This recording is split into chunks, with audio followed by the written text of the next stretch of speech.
Morning, everybody. Morning. Good to see you all today. Yes. Sometimes it seems like a week is longer than what it really is. Well, lately, God has really brought a lot of things together for Stacy and I. Yes. I was just thinking this morning, getting ready. The Bible says that thy word is a lamp unto my feet, light unto my path. And in our lives, at least, sometimes I see my path up there. I don't necessarily see how I'm going to get there. A couple weeks ago, I was in Mobile, Alabama, and there was a car ferry, and you could see the other dock for the ferry from where we were. And by ferry, it's 5-10 minutes, but to drive, it's like an hour and a half, right? So if you didn't see that body of water, if it was night and all you could see was the illuminated area across, you may think that this is your path, but in actuality, by road, it's all the way around, right? So sometimes God shows you a part of your path, and you don't know how long it's going to take you to get there. Right? You don't know how to get there. And then there's other times when God lights your feet, and all you know is this step, and that's it. And lately, God is starting to show us how our steps and our path are connecting, which is really good. So whether you know what your next step is or you know the whole plan, the point is to keep walking, keep moving, because as we were saying last week, God says he orders the steps of a righteous man. If you're not walking, there's no steps to order. If you're just sitting there listening, it doesn't matter how great the preaching is and how much you're learning about the Bible or you're learning about God. If you're not walking it, he's not going to get to order. Amen. All right. I am going to share my testimony. Now, if anyone here has been in church long, you've probably heard your share of testimonies. We had some women from Teen Challenge, and they each gave a portion of their testimony. And I grew up in church, and when I hear a testimony, it's always like, oh, let's hear how bad this person had it. And that's not what a testimony is. We're not in competition of who had it worse. Right. We're not in competition to, well, I did more drugs than that person, or anything like that. A testimony is a testimony of what God did in that person's life. And it doesn't, to his glory. It's all to his glory. The Bible says that he who boasts in the Lord. I'm not boasting about anything. I'm just telling you my story and what God has done in my life. So, I'm going to start back at the beginning. Before my mom and dad met, my mom already had 8 children. She had been married twice before. He was her third husband. Her previous husband had been killed by a drunk driver. He was a pastor. They were on their way to church. I think it was Sunday night service. The side of I-55, all of his kids in the window of their station wagon watching Dad change the tire, and someone clipped him right in front of him. You can actually order the reprint of the newspaper, and there was actually a shot printed in the paper of him roadside. Man of God. He had a 2-month-old child in the car, my youngest brother. He's 4 years older than me. So that's what my mom had just come out of. They married, they had me. I was born 9 months and 3 days after they were married, and I was 3 days late. So there's really nothing about that. My dad did not, my dad left my mom at 3, when I was 3. I remember my mom getting me dressed for bed, but it wasn't time for bed. What was on TV wasn't the right thing. And I remember she was crying, putting my pajamas on. My mom didn't usually cry when putting my pajamas on me, so it's the wrong time. Mom's sad. My dad is mad, which wasn't unusual, but all at the same time was a little different. I remember going down into the car, my mom put me in the car. I don't think there was a car seat, back then. And we driving off, and it was night, and we weren't going to church. The only time we ever went anywhere at night was at church. Something's wrong. I remember my dad teaching me a song. It's a song, I love you, Lord, and I lift my voice to worship you. Right. And to this day, I can't hear that song. But he taught me that song. And I remember driving. We drove out to Times Beach. I don't know if you are familiar with it. Yeah, it got condemned. They had gravel roads, and the city decided to have the roads sprayed to keep the dust down, and the guy they hired sprayed it with dioxin. And so I lived there, and I played in the dirty streets. And as far as I know, yeah, I was there after that. But the flood of 82 came. They ended up discovering there was dioxin, and it got condemned and all that. We moved across the highway. Anyway, so we drove out to Times Beach. So all those things adding up, and now we're going to bed in a house that's not mine. And Mom's not here. She's always here. Didn't know what was going on. My dad, I guess, didn't think I could understand it. Didn't explain it to me. But my dad had mistreated my brothers pretty badly. Step parents sometimes take them as their own, and sometimes they don't. My dad didn't.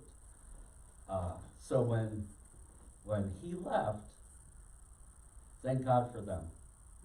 They had their rest of their lives not having to deal with it. One of my brothers had run away, but at least 3 of them were still home, and but that treatment of them then became focused on me.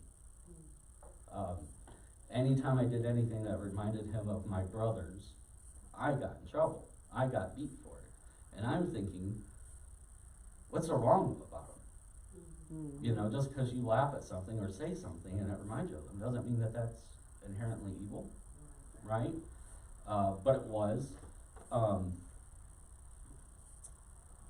So that was at 3. At 4, I got saved. My mom and my aunt were firecrackers for God. They used to go to Forest Park, downtown St. Louis. That's where the zoo is. That's where the art museum is. But there were big areas where the hippies would hang out. They would go there and witness to the hippies, and they would talk about nonconformity. And they're like, "Well, if you're nonconformist, how come you're all dressed alike?" That kind of thing. So my aunt would preach at a halfway house in the city of St. Louis called Harbor Lights. It was, I think it's still there. It's Salvation Army. And we would go and we would sit up on stage with the other royalty, I don't know, pastors and whatnot. My aunt would preach. Well, this one time I was sitting down with all the other men. Never sat down there before. It was really interesting to see my aunt from down there. And I can't tell you what she preached, but I remember her asking, if you want this, if you want God in your life, raise your hand. And I did. She said, stand up. And I did. She said, repeat after me. And I did. And at 4, I don't know what in the world was in my life that I could have felt relieved from, but I remember that weight being lifted. And I remember that feeling of newness and freedom and whatever. And I don't remember anything else about that night, really, except my mom says, you preached all the way home. And I do remember one thing. We were turning our last turn before we got home. And I remember saying, even as Joseph. Let me try that again. Yeah. Even as Joseph. Reference here. So I remember that part of preaching, and honestly at that time I don't remember knowing anything about Joseph, but my mom knew it was real, because believe it or not, that was my first time preaching. Yeah, and anyway, so my dad professed to be a Christian, still does. He was a Jesus freak. He had a beard down to here, hair down to here, carried one of those Bibles you could choke a donkey, and he got married carrying that Bible. There's a picture of him holding me on our front porch. He's holding me on his lap, and his beard is like going all over me. So he found out about a year later. I didn't tell him, I don't know, it just didn't occur to me that he'd want to know. So he's like, what, you got saved? And he took me down to the river. If you ever, this the river's runs right next to Times Beach. It's the river that gives Times Beach its beach.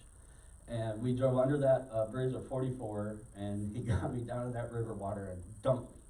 Middle of December, huge sheets of ice going down the river next to me. He didn't bring a towel or a blanket or dry clothes or nothing, anything. He just said, "You gotta get saved," and went and dumped me. And then we're driving home. Now it was only like a 3-minute drive from where we live, but that was not a fun ride. I got to get dressed and changed after that. So that was my baptism. So they end up, so that was it was about 3 years before the divorce was finalized. My dad got custody of me. My mom did not. She got me every weekend, but my dad got me 1 weekend a month. So my mom's house was my little safe haven. She didn't know what my life was like the rest of the week, but she knew what she saw her children go through with him in the house. So she figured it was somewhere in that realm. So at my mom's house, I got to sit. I was allowed to watch TV, which I was at my dad's house. I got to just relax. We went to the movies and stuff, which was great. My mom didn't have a lot of money. She worked at Kmart. She never got her degree. She ended up getting her GED, but she didn't have her diploma at the time. So she did the best she could to give me somewhat of a normal childhood. My dad's house was Christian, but really in name only. He took the whole spare the rod thing very literally, but not the whole don't provoke your children to anger. Like that didn't exist. I got in trouble for anything and everything. One time I came home from my mom's house and he thought I had cut my hair. I didn't. As far as I knew, no one had cut my hair. After being beaten for about an hour, I confessed, yes, I cut my hair. It was about another hour and a half before he stopped, because I lied about not, right? Next morning I wake up, and he goes, "Oh, you didn't cut your hair after all." My hair was just laying a certain way that made it look like that. So when I woke up, through tossing and turning, it was laying different. No, I'm sorry. No apology. No admission of wrong. Just like, let's go about our day. And it doesn't matter that when I went to school, I couldn't sit down. It didn't matter I lost my recesses because she told me to sit down and it took me too long. It was just, oh well, just cost of doing business.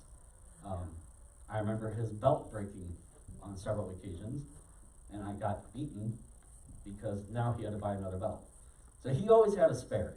He always had the one people wore, he always had a spare, because sooner or later the one he was wearing was going to get broken on.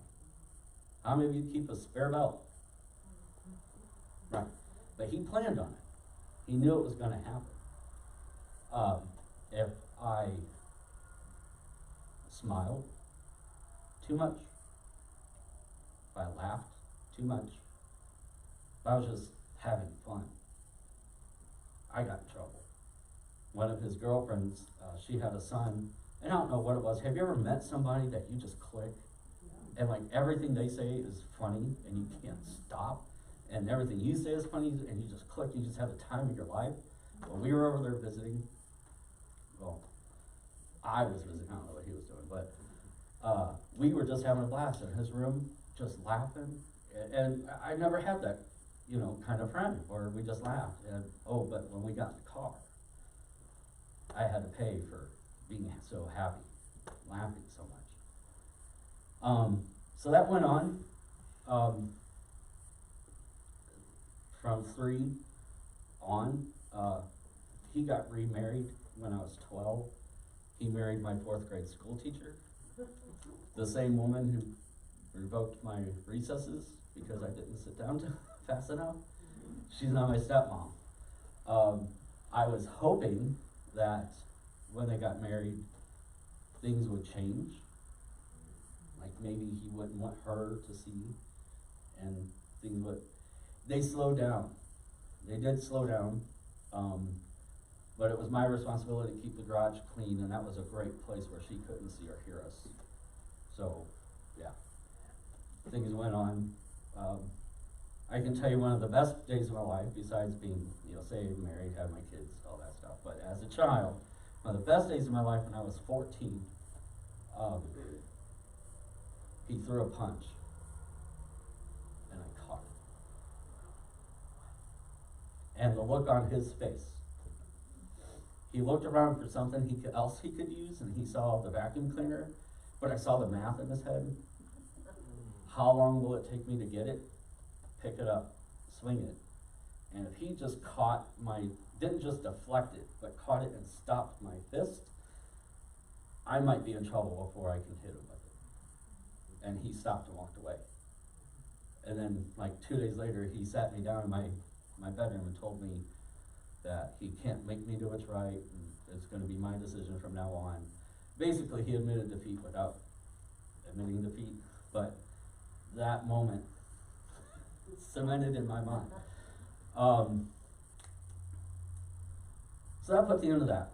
There was still yelling and screaming and demeaning and insults, all that kind of stuff, but that put the end to that. So about 14 or 15, I'm still going to church. Excuse me. Still going to church, not an option. The other good thing that my dad did was he sent me to a Christian school. Now, how he did it was kind of mess with my mind a little bit. I had just finished second grade, coming up on third grade. Before school starts, he says, I'm going to send you to a school that's more appropriate for you. I'm thinking I'm done. I thought I was going to a special school. It was a special school, but not in that way. They were a Christian school. So I started there third grade. They were more advanced in their studies than we were at the public school. So in third grade, they already knew their times tables. I didn't, so I was behind. But Mrs. Storr, she made us memorize 3 verses a week, 3 scriptures a week. Now, I don't necessarily remember the references, but Kate can attest. I went to the discipleship class last week, and she's like, can anyone say the memory verse from last week? And I peeked at it, and I knew it, Ephesians 2, 8, 9, and she and Tom and Mary Ann were just like, whoa, I had to memorize it. So 5 days a week, I had a Bible class. 3rd grade, 4th grade, 5th grade, 6th grade, 7th grade, my dad pulled me up because I cut someone out in front of class, and I was homeschooled, but I still had my 5 days of Bible. 8th grade, still homeschooled, 5 days a week of Bible. 7th and 8th grade, still. Some of my teachers had been to seminary, maybe they dropped out, didn't finish it, but they had it. So basically what I had been through in school was kiddie seminary. Which honestly I didn't know was unique. I just thought people had this. So anyway, about 14 or 15, I'm like, you know what? I bet my dad would be nicer to me if he thought I was saved now. Well, I was saved. I just wasn't serving God. I wasn't doing. So I started talking the talk, walking the walk, looking forward to going to youth, looking forward to this and that and the other. At youth, I ran sound. I did that since I was 12. I ran sound and all the other tech, camera, lights, whatever. So really, I was excited to go there, but I wasn't really part of the service because I was in the back. But I had everybody fooled. In August of 1992, we went on a youth advance, summer advance. Our church did not have summer retreats. We did not have men's retreats. We did not have men's, women's, youth retreats because Christians don't retreat. Christians advance. So we had men's advances, women's advances, youth advances. So we were on our youth summer advance. And this year was a little different. It is relevant, but it was a little different. Our church had about 10 to 12,000 people in it. It didn't seat that much, so we had 3 services every Sunday, just so that we could roll everybody through. So we had 600 to 900 youth. So when we went on our summer events, we had 300 or 400 kids from our church. So we rented this big complex. It had a gym, it had skate ramps outside, it had, you know, a pond with paddle boats, but it was us. We had the whole thing. But there was still room left. So our pastor went to the other pastors in our ministerial alliance, it was just for youth ministers, and says, hey, we have this, we already rented it, why don't you guys come along? Because a youth group of hundreds can get a better deal and better facilities than a youth group of 5. So we had 6, 7, 8, 10, I don't really know, youth groups with us, which was great. Gave us an opportunity to meet other people. When you're in a church like that, you kind of feel like you're the only one. So they kind of gave us an opportunity. And then, of course, they didn't like us because we were larger. Then they got to get to know us. And so it was good. It was good. I'm still going to all these seminars. I'm going through all the workshops and everything like you have at any good retreat. Advance. Come to last night, and if you've ever been to one of these types of getaways, that's safer, the last night is like the night, right? That's the focus. This is where God moves, this is where God speaks, this is where lives are changed, is this night. So I'm back to running sound, and he says, I want everyone in here to get up, come up here, and I want you to get prayed for. But I want you to go to someone, one of these pastors or youth leaders that you don't know. Okay. So I go up because I caught people. I was an usher. I caught people. And my pastor comes up to me and he's like, you're going to get saved. You're going to get prayed for tonight. Like, whoa. I'm a sound guy. Sound guys don't get prayed for. Because if the sound guy gets prayed for, you get feedback. Because some preacher goes to pray for somebody and puts his microphone right in front of the monitor. And here he is laying out in the spirit. So the sound guys, well, and you know the nursery guys, the ladies, the children's workers, they don't, by the time they come in here, everybody's wrapped up and talking about where they're going to eat lunch. So remember that. So I'm like, okay, I usually catch people, so I guess I'll get prayed for. So I look around, and there's probably, I'll say 20 people up, most of them not from our church. And I see one guy with nobody in front of him. I'm like, hey, that's my guy. I had seen him. He never had anyone near him. I didn't see him ever talking to anybody. He just walked around, and he had a little steno pad. He'd write in it, put it away, and keep walking. We were out there paddle boats, and I watched him walk around the lake. So I figured this is my dud. You know, this is the one that I can go to and I'll be safe. And so I stand in front of him, and he's standing there just doing this, just praying. And then he starts walking. I know I'm off camera. He starts walking all the way to the edge of the stage, all the way to the edge, that edge. Now remember, this stage, this was a conference center. The stage was wider than this building. So he would 4 times, 5 times, I don't know, it felt like 100. All the way over there, all the way over there. Finally, he comes up and he stops in front of me. In the meantime, I'm like, this is some sort of clown. Like, I knew he was a dud, but I didn't know he didn't get the concept of praying for people. This is the last day. I mean, come on. And so he stands in front of me, and he's like, okay, Mike. And he only paces a little bit, but he comes up, and he says, Mike, God says one thing. God gave me one thing to say to you. He said, Mike, you're a rascal. And then he called the person behind me up and actually prayed for them. There was no pacing. I was like, now, even though I was faking it, I was faking my walk. I grew up in church. I've been prayed for a lot. Not necessarily at a retreat advance. At church, God would move and people would come up and ministers would prophesy over us. So I kind of felt gypped. Like, this is not what's supposed to happen here. I mean, you're supposed to speak something that I'm going to ignore and act like it was never said. Because I'm a teenager and you can't talk to me. So I went, and there was a kid from another youth group that ran sound for them, and he was my assistant. I didn't give him anything to do all week. But today I did. I said, hey, I'm going to leave. You've got the rest of the night. And he was, I don't know. He seemed like he was like 9. He was probably 12.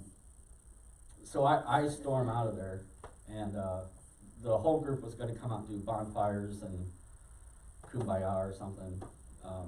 So I went out there. I sat on the swings out there by there, and I sat there, and I leaned back looking up at the stars, twisted the chains and spinning, mature stuff. And I'm just sitting there thinking, Mike, you're a rascal. Mike, you're a rascal. That guy didn't know what he was talking about. I mean, he spent all that time trying to make something up, and that's what he came up with. And, hold on, sorry. And I just sat there watching the stars, and we were out in the middle of nowhere, Illinois, cornfields all around us, just this little spot where this place was. And as I was on there probably 30, 40 or more minutes, God kind of chiseled back a little bit and let me know, you're not fooling me.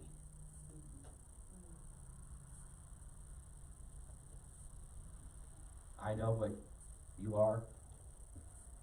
I know what you're showing everybody. I see who you are. You're a rascal.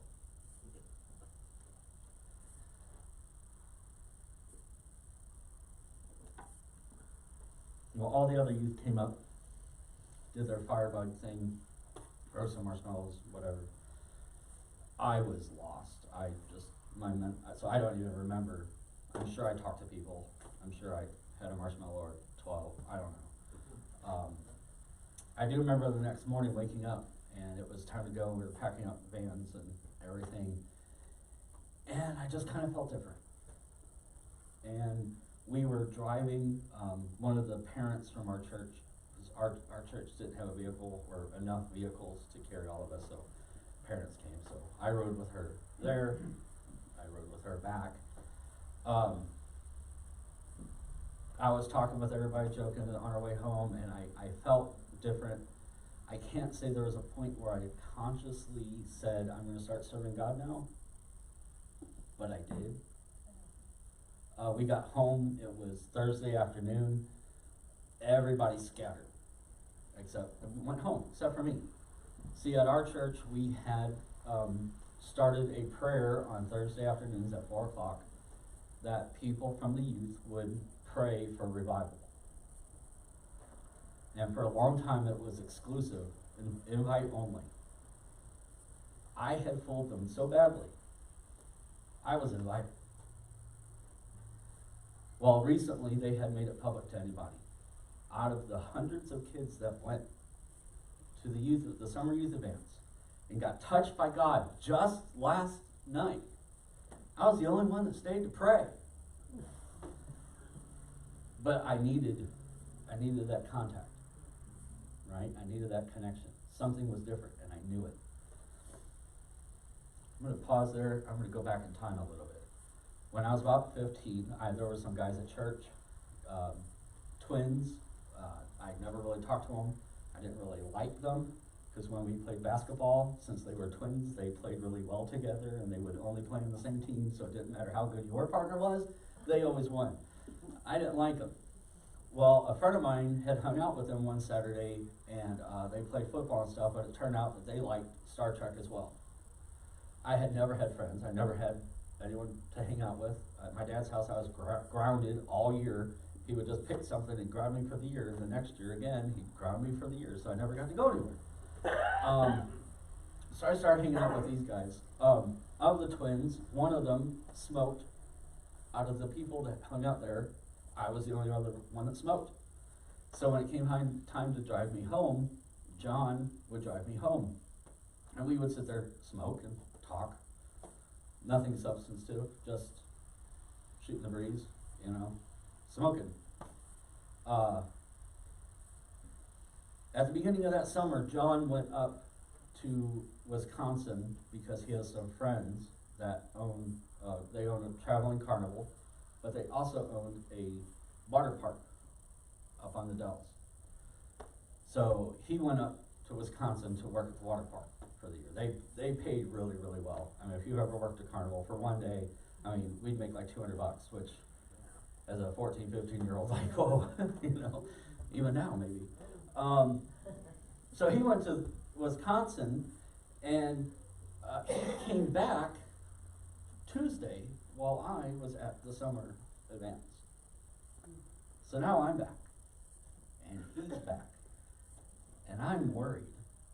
Can I keep this with John here?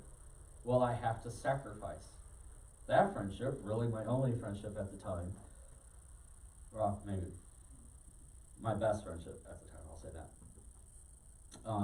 Will I have to abandon that friendship for God? So I had like 4 hours to kill before the Thursday prayer starts. And it's kind of funny, even the youth office, the secretary and the other people that worked in the youth office could not believe that I stayed. Why'd you stay? Go home. You just had prayer meetings. Go home. Anyway, so time's getting closer. It's getting closer. About 1:45, Sean walks in, John's twin, and right behind him comes John. John came to Thursday prayer. He came to Friday night youth because we played basketball or we played volleyball, and afterwards we went to Emo's. We'd eat pizza.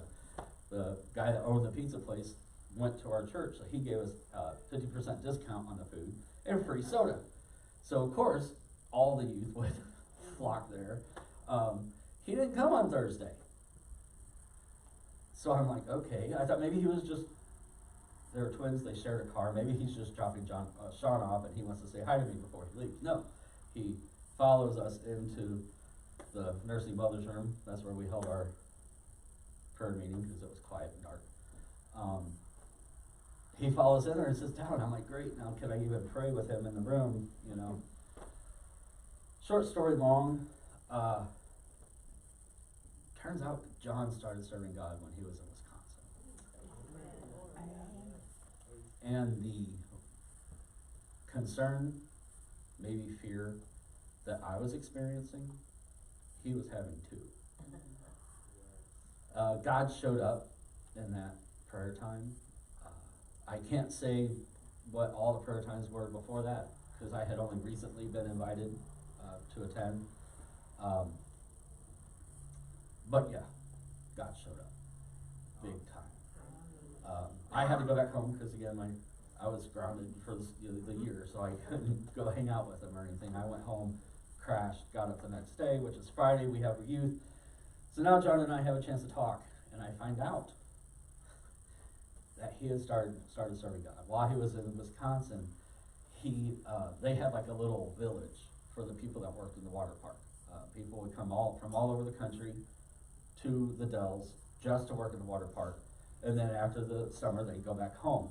So they had a little village there, and I guess barracks kind of, but they had a laundromat on their little spot, and he started reading the Bible while his laundry was going, and pretty soon other people were coming in to do their laundry, seeing him reading his Bible, and they would sit there and talk to him about it. And pretty soon, a large group of people would come together to do their laundry, read the Bible, and talk about it.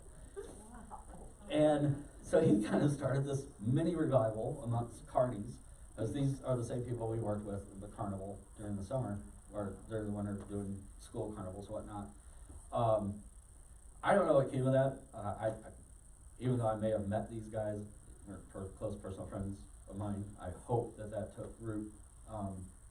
So he comes home, having just experienced revival, and reading his Bible. I'm reading my Bible. Those seminars and the workshops that we had back at the summer youth advance, the guy said, start with Philippians. Sure. whatever, good as any.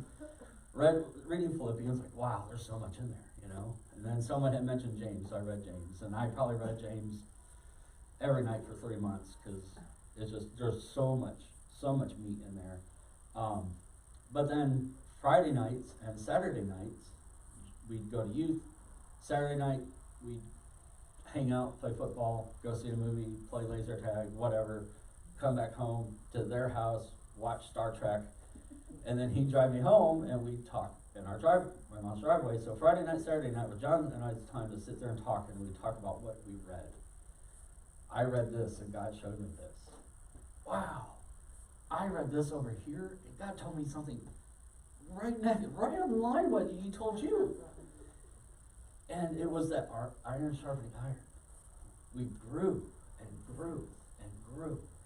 And only God could have set that up.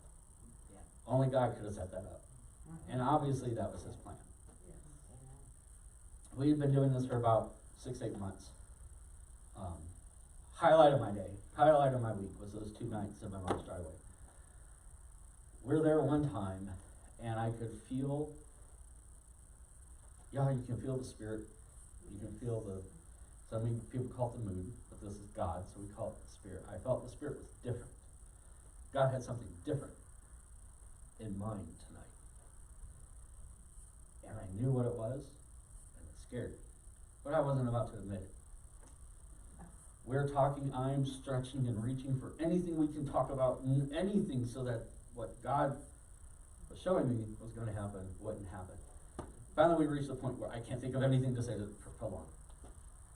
John says, you know you're going to prophesy over me tonight, right? Yeah, God told me. How do you do that? No idea. No idea. The only thing I needed to do was to pray. Like, God, if this is, that's exactly what I had been feeling God wanted to happen. Like, God, you've got to give me something. And I saw, ever seen the video clips, you see a building in New York where there's lights like this tall, and like the stalks are going around that corner, and headlines are coming around that corner. That's kind of what I saw. I saw words, and they weren't coming that fast. So I just started reading them out loud. And they just kept going, and I started reading them, and next thing I know, I don't see that anymore. All I hear is my mouth talking. And it's going. And my brain is just like, that's interesting, I hear my voice, but I'm not aware of what I'm saying. It just kept going. So we're in his car, so I'm like, well, if I have nothing to do while I'm prophesying, I might as well leave my seat back. So I do, leave my seat back. My mouth's still going. Without me being present, I remember kind of like, hey, I still hear my mouth going. I guess I'm still going. Okay, I might head back. And suddenly it stopped. I don't hear my voice anymore. So I open my eyes. My mouth has stopped. Lay my seat up. John goes, are you done? I'm like, I guess. I mean, I don't know. He says, do you remember anything you said? No. No, I don't. He says, you prophesied about yourself a few times. I'm like, okay, tell me. He's like, I don't think God wants me to. If he said it and he doesn't want you, and you don't remember it, probably he doesn't want you to know it. At least not yet. I'm like, okay. So that was Friday night. That Saturday night, we're like, what's it gonna have? What's it gonna do today? It didn't happen again. Not then, anyway. But our times together changed. God started speaking to us directly. God started giving us visions. We started speaking prophecies. We started, God, again, this is not anything about me. This is only about what God did. God woke us up, and he set us on fire. Yes. We're freaking out because we have notebooks of stuff. So we went to our youth pastor, and we're like, this is what God's doing. And he's like, uh-huh. And we're like, what should we do? Write it down. We're doing that. That's all I got for you. He says, I've never experienced that, I've never heard. Well,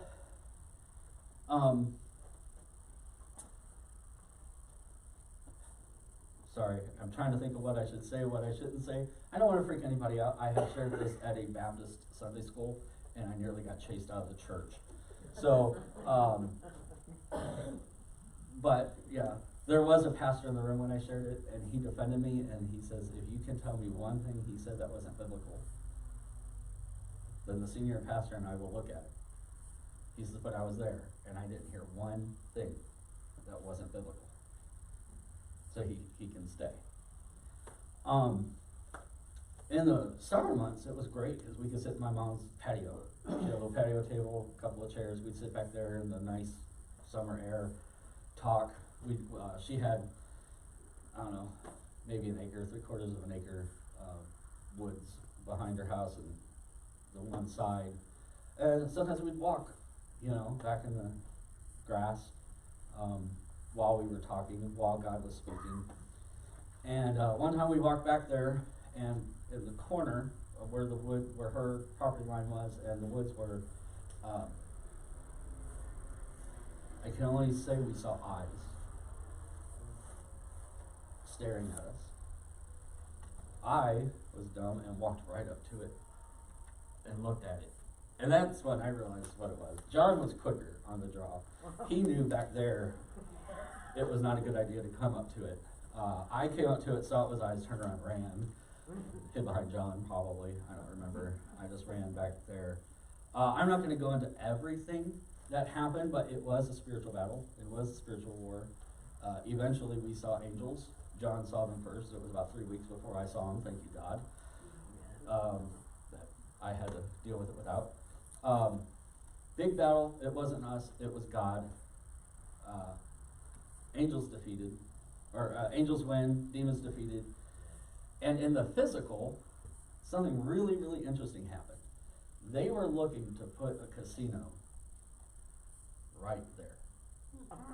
My mom had clippings on her refrigerator about the progression of the casino, and she and a lot of people were praying against it, as you would, I'm sure.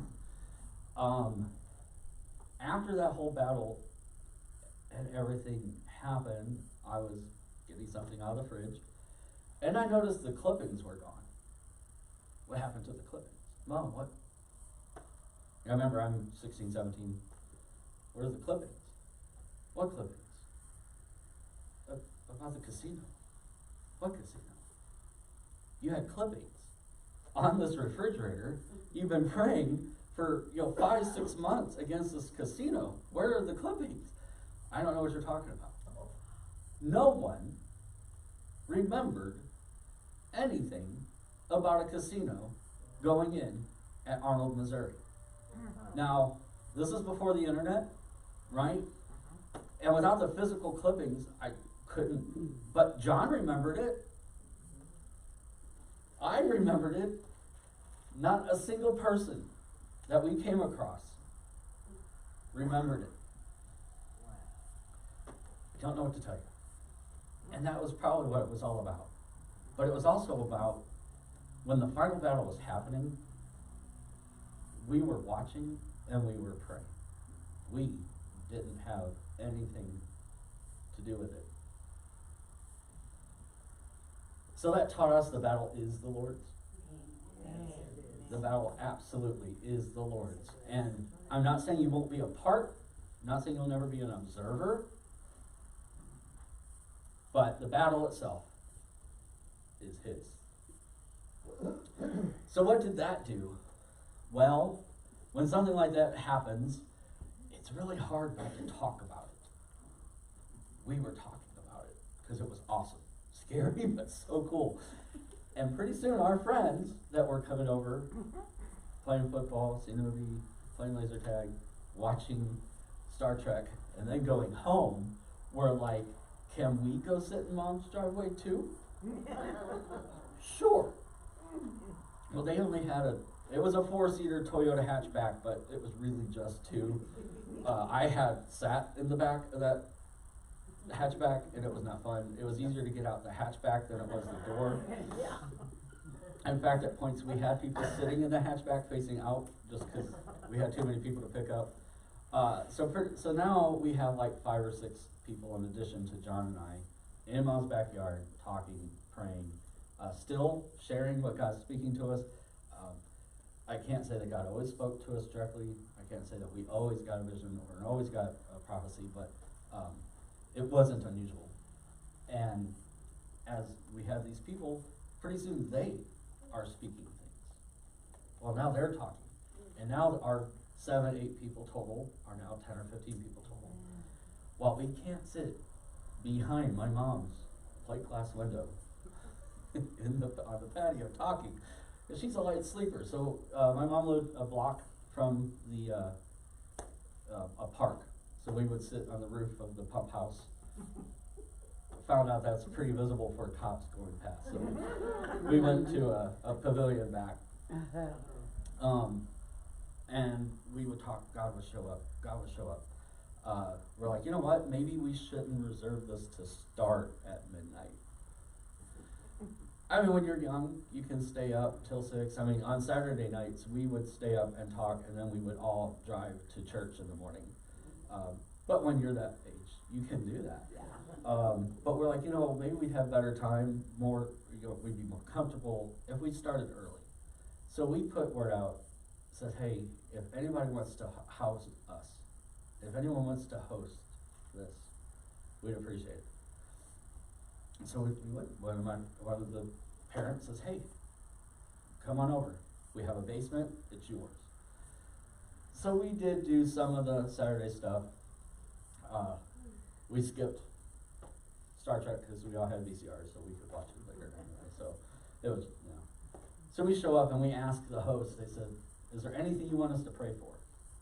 And they say, well, our dishwasher hasn't worked in a while. We don't have the money. We're like, good, we're going to pray for your dishwasher. We're like, okay, whatever, have fun. I guess they thought we were playing church, that we weren't serious about it, because when you have 20 teenagers, some younger, I mean, some of them were like 10, but their bigger brother was going, and the rule was if they're going, you're going too. So they're welcome. So we have our prayer meeting. Teenagers praying for other teenagers, prophesying over them being slain in the Spirit. We're just like the adults. It's like it's the same God. And so we're like, hey, wait, before we go home, we need to pray for Dan's mom and her dishwasher. So we did. God touched their dishwasher.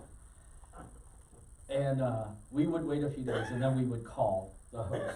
Well, obviously that was the first one, so it was our new tradition. We'd wait a few days, call the host, and ask, did we treat your house well? Did we treat your house with respect? Did anyone do anything that we need to talk about? Because like it or not, we're the leaders now. You know, how did we do? Is there anything else we can follow up with? So John calls Betsy, and he's asking her, how do we do? She's like, it was great. You guys all, our basement was left like you found it. Everyone treated everything with respect. The bathroom was clean. Everything's fine. And John's like, good. Well, I just wanted to make sure, and if you ever want to invite us again, we'd be happy. You know, we'd love to be able to come out, have a prayer meeting at your house again. And they're about to hang up, and Betsy says, one more thing. The other day, out of habit, I loaded my dishwasher. And I was about to start it. And I'm like, what am I doing? It's broke. And God said, start it. So I closed it and I pushed the button, and the thing worked. It had been broken for 2 months. I've been washing dishes by hand for 2 months. God healed my dishwasher. And we're like, awesome. And that's what happened. We would ask every house that welcomed us, we would ask them, is there something else we can pray for? And they'd give us something. And God would deliver. God would deliver. So they may not have been directly part of the ministry that was going on, but they were by providing shelter and housing and a place, and God was blessing them. At some point we had 40, 50, 60 people. We just had kids. We had people come from the cool kids groups. Something would happen that one of the upper cool kids couldn't be there, so all the other cool kids had nothing to do because you can't do anything without those people. And they would secretly come and hang out with us. And they would tell us, don't tell anyone that I came and that I had fun. And that I wish I could come every week, but I'll lose my spot. I'll lose my place. Okay, so we did have we were the group of outcasts. If you didn't have a friend, if you didn't have a group, we'd take you because no one likes us either. Yeah, well, we were. Yeah, we were the island of misfit toys. And, so in the meantime, we're also going to Thursday prayer. These people who are experiencing God like fire on Saturday nights, we're now going to Thursday prayer. And I'm not saying anything about the other people that went to the prayer. I'm just saying when you have a group of people who are lit, Yes. and a group of people who are not you, you can tell the difference. And how that group prays is a little different how that group prays. And it was contagious. Fire seeks dry things to catch. It was spreading. Now it's time for our youth advance. Our winter real youth advance, just our youth. No other groups. We're at the Ramada Inn at Six Flags. God's been moving. You can feel it in the worship. You can feel all that. The pastor says, I want everybody to get prayed for. And yes, he grabbed me and specifically told me to get prayed for again. But by this time we had different sound people. We actually had a guy start going to our church. He used to be a roadie for Guns N' Roses. And he did our youth sound. So I was freed up a little bit. Still caught people, but freed me up a little bit.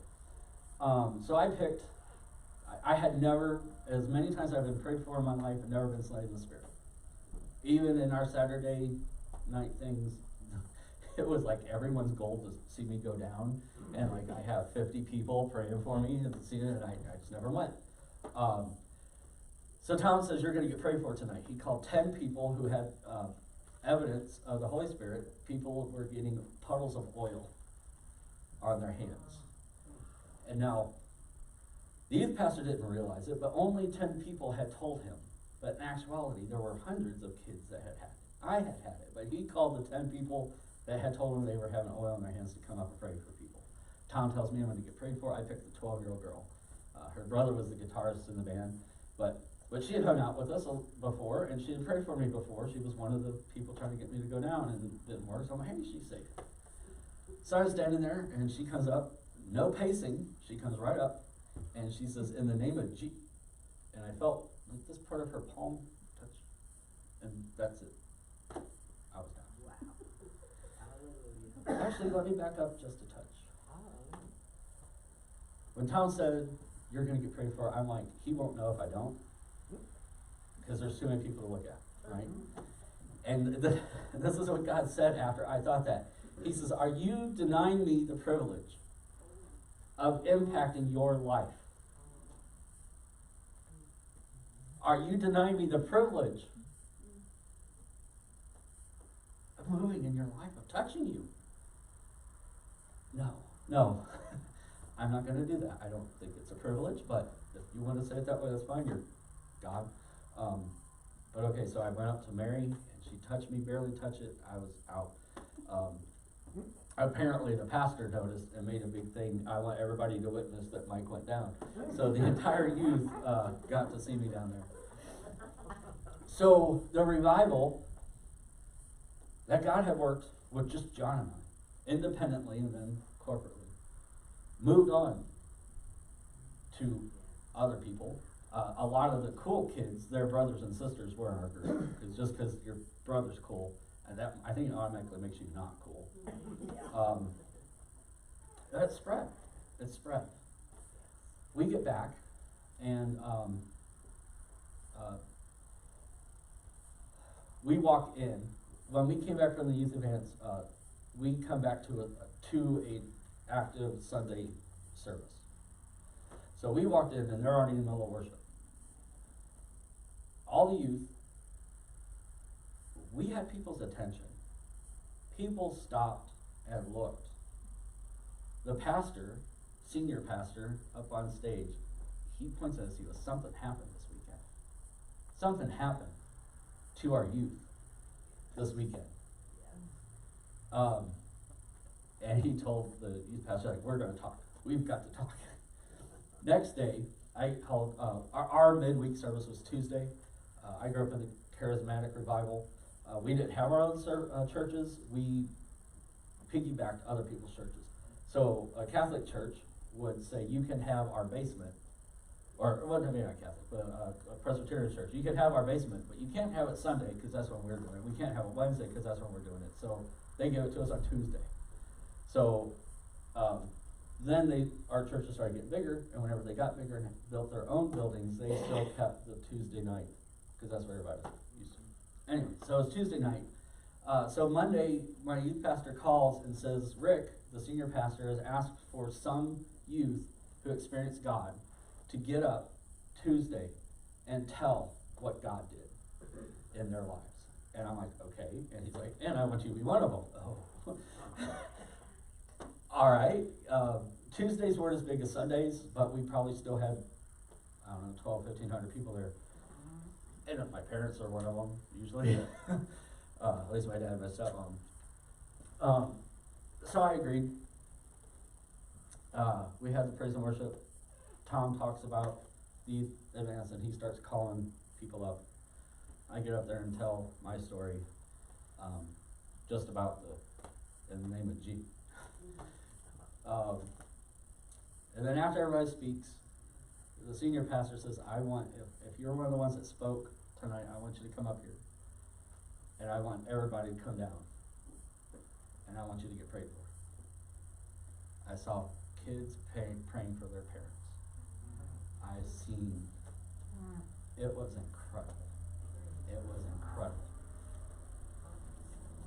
The revival hit the rest of the church. Here's the thing though, that was Tuesday. Sunday, we had a special speaker scheduled. He was going to be there for a week, and he was going to preach revival. Well, here it's Tuesday, revival just hit. So Sunday morning, he comes in, and he's like, I usually have a lot of work to do.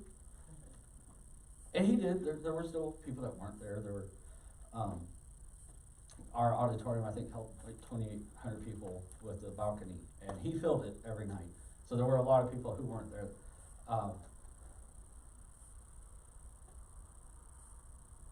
But he had less to do. Again, I know God had other things playing out in other people's lives.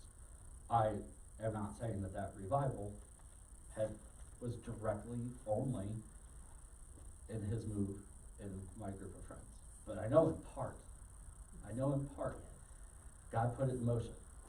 From John going to Wisconsin and I not going. I was invited, but my dad told me I could not because Carney smoked and all that. I smoke too. On down the line, that revival, 1 week planned revival went on for 4 weeks. I was able to take my Bible class from my school to the revival one morning. It was morning and night.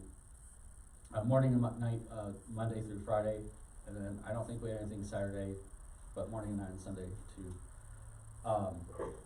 So our Bible class got to go. And there was a lot of other denominations. Most of the kids had never seen or heard of anything like that being mentioned in a positive light. And everybody in the class wanted to go back. And we begged and we petitioned and we signed, and my high school only had 48 kids, so if you get 6 signatures, that's a high percentage. And the principal, who was Lutheran, Missouri Synod, is that Lutheran? Anyway, I think he was Lutheran. He said no. And so before lunch, a bunch of people grabbed me and they said, we really think we need to go back. But Mr. McCracken said no. And I said, this was a Thursday. Friday, the next day was going to be the last day revival was going to be at our church, or, that speaker. No, this is Wednesday. I said, we're going to get to go during school, and we won't get in trouble. Well, I missed the next day of school. I wasn't feeling well in the morning. I didn't start feeling well till about 9, 10 o'clock, and my stepmom was like, well, go to the church then. I'm like, ooh, I got to go. So I got to go, and I was sick. I wasn't fighting it. My dad taught at the school. He taught a programming class there to some junior hires, and he comes home and he says, guess what? Now, this is Thursday. What? He says, you get to go to revival tomorrow. The other guys in your class are going to get to go to revival tomorrow, and you're not going to get in trouble for it. I'm like, why? He said, one of the bathrooms backed up. The woman's bathroom backed up. And it was just the one. We were in another church's building. It was in their education wing where they had their Sunday school classes. It was on our wing. And school's canceled. So we got to go to the revival. Sure enough, next morning, we're all there. We didn't get in trouble. And it was during school hours. Anyway, I missed something. I want to go back. When God called me a rascal. Hey, Eli, go ahead and put that first slide up. What I was breaking was the third commandment. It says, thou shalt not take the Lord thy God's name in vain. And I have always heard it said, but you're not supposed to say it. You're not supposed to say it unless you're actually talking about God. The word take in Hebrew is right there. Oh, that makes so much more sense. Okay, let's go to the next one. That is nasa. It's a verb. It says to take up, means to take up, to bear, to carry.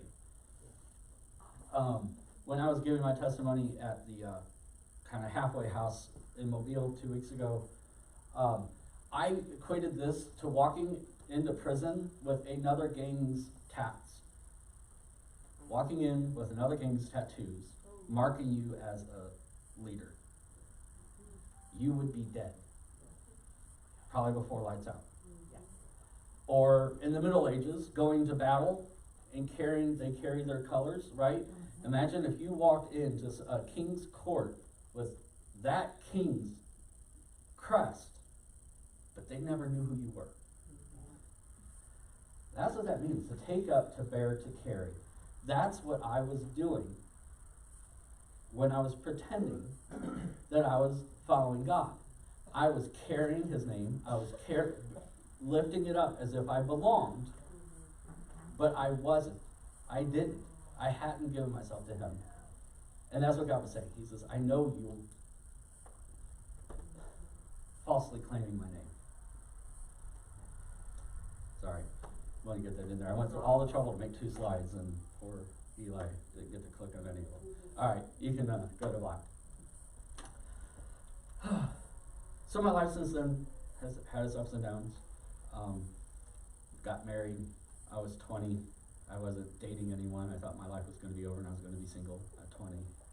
So I married the wrong woman. Was with her for 7 years. Worst 7 years of my life. Felt like 80. No offense. But it finally that ended. She cheated on me a few times, and after a few times, you're just like, you know what, I'm done. This isn't fun. Biblical, completely biblical. After a while of being single, God says, I'm going to spin your world. And I'm like, whoa, I've seen what you've done before. You're going to spin my world. And literally 2 weeks later, I met Stacy. We got married like immediately. And it was like 2 weeks later. I know I'm not gonna advocate getting married within 2 weeks, but we took a trip to visit her brother. He lived down in Branson West, and we drove down to visit him one weekend, and we were talking about what God had spoken to us, what God had told us about what our lives would be, what we were called to do. And everything she said, I could match. It was like, not the same, but right there. So I would say something, and she'd match. And we were trying to offend each other. We were trying to freak each other out, and we couldn't. We just couldn't. And we're like, would you just go away? You're like, no, apparently I'm here. And yeah. And again, I wouldn't recommend that be your method to choose your spouse, but yeah, I mean, an ex-girlfriend was actually our waitress one time we went to Denny's. And we were still friends, but we did date briefly. And we were there talking, and she took me aside. She's like, how long have you known her? I'm like, I don't know, 3 days.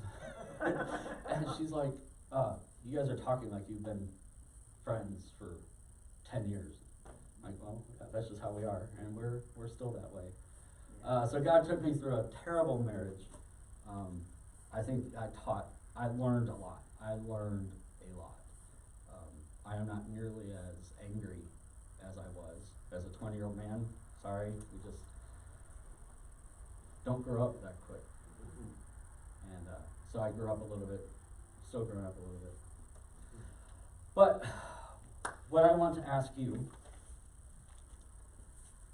is anyone here playing the game,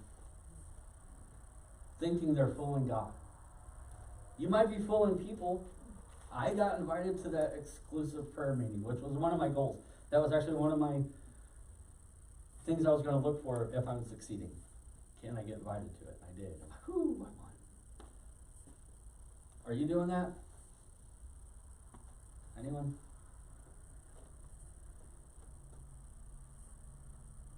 If you are, I'd like you to, when we have the altar call, I'd like you to come down. I know pastors make you close your eyes and everything, but I don't know. I think sometimes you need to own it.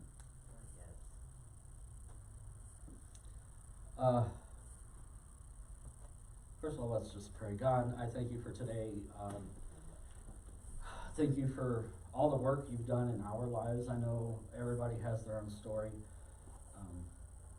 Mine didn't have what a lot of people's has, but you still did bring me back. God, I ask that you speak to each one of us. Work in our lives. Help us all put the time and effort to get to know you and to get to know your word as we need to. God, in these last days, I know our time is short, and we need to be ready. The enemy is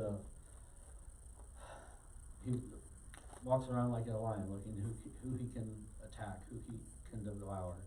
And God, we need to be ready. God, I ask that you just bless the rest of our day, and bless what we do. In the name of Jesus, amen. If anyone would like prayer for healing, I invite you to come on up. God has told us to lay hands on the sick and they will recover. All right?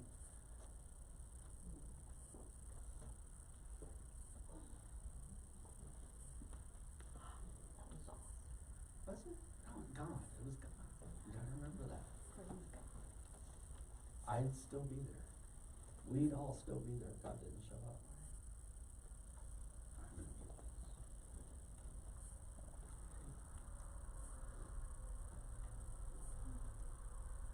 Let's see if this is on or not.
ask that you touch her heart, touch every artery, every vein, every vessel.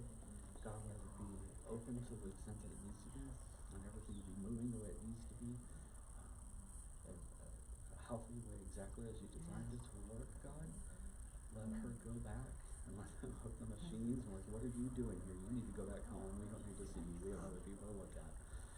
God, let it be done in a way that you and that your power is shown and that your name is glorified. In the name of Jesus. Amen.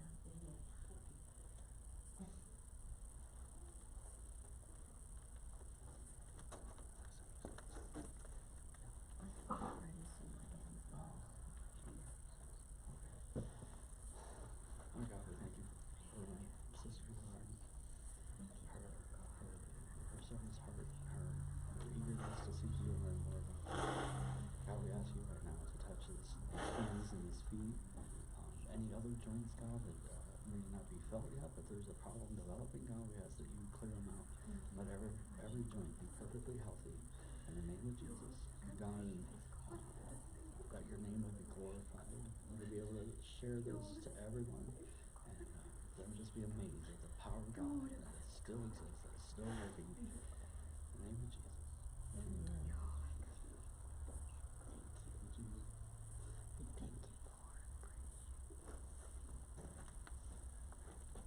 I want to try to get prayed for my diabetes, that it would go away and not be coming back, Okay. because it's been bad for a long time. Yeah. So I'm just gonna try to get prayer for that and see how. Alright. Lord, we come before you right now and we lift Anna up to you, God.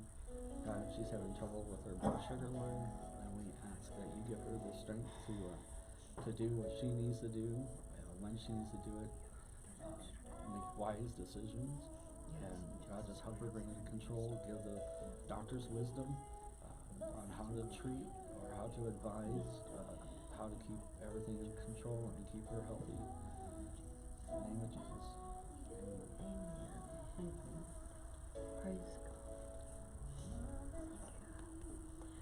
Okay, now you've got to stop the soda and the candy. If anyone, Yeah. I'm gonna go ahead and release anybody who would like to go. No, if I want to. Have a blessed day. Help too. I hope you heard something that spoke something to you. Obviously, in a lifetime, not everything was shared, but I don't know. I hope God uses it in some way. I'm going to open the altar again for anyone who has anything they'd like to have prayer for. If you're a prayer warrior, you're welcome to come down and pray with us in agreement. But I'm going to go ahead and pray. If you want to go, you can, but if you want to pray for anything, feel free to come down. God, thank you again for this time that we've had together, hearing your works in our lives, or in my life in particular. God, we know that you're no respecter of persons, so if you can do it in me, you can do it in anyone else. There's nothing special, just being there, being open, being ready, being willing. God, if we don't have anyone in our lives that we can fellowship with, like John and I had, God, I ask that you bring someone along that we can grow more in you, even if we are mature and in you. God, bring someone along that encourages us and challenges us to grow even more in you. In the name of Jesus.